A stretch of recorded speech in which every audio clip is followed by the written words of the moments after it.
Hi, Caleb from Brownells here, and in today's video, we're going to be concluding our bolt action build series that we did on the Aero Precision SOLUS action. So, what we did today is we actually took our completed rifle out to the range and did a bit of shooting. Now, I know you're probably thinking, this looks different than what it did, last time, and it is because we added this bipod to it. This isn't the bipod that's going to stay on it. We added this heavy-duty bipod on it just to make things easier at the range because it was extremely windy today. And we took this thing out to the 500, and things would have been way more difficult if I did not have this bipod or I had a much smaller bipod. But like I said, we're going to be changing that out because there's no point in having a light build if we're going to just put the heaviest bipod we can find on it, right? All right, so what we did is we took the gun out to the range. We sat down at the bench, and the first thing I wanted to do, first thing I did was I set up a zero target just at 25 yards, super close. And because it was so windy, and the rifle, we didn't even bore sight it. So I wanted to put something up close. If you bore sighted it, you could probably stretch it out a little bit further to start with.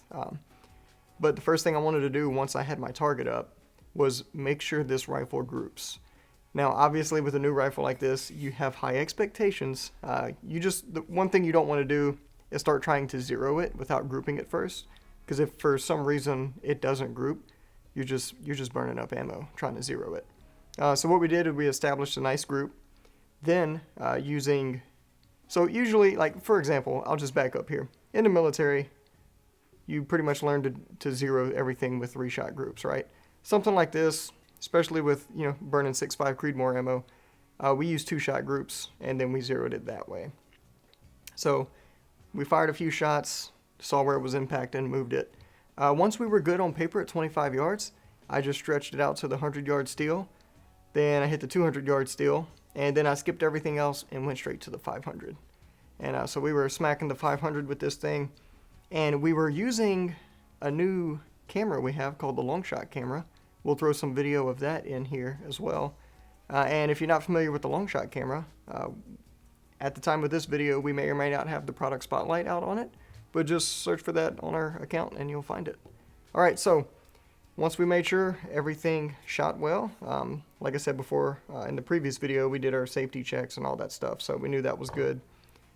Inserted that magazine, loaded that first round, everything was nice and smooth. So overall, very happy with the build.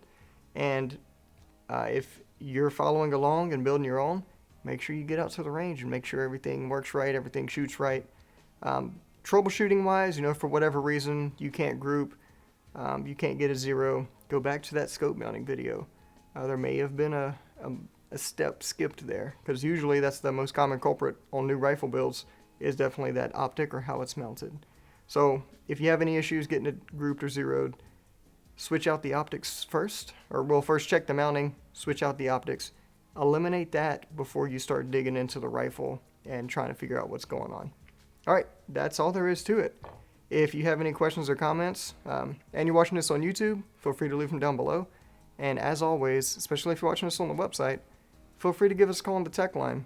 We'll be happy to help you out. This concludes our SOLUS bolt action build series. Thanks for joining us, and we'll see you next time.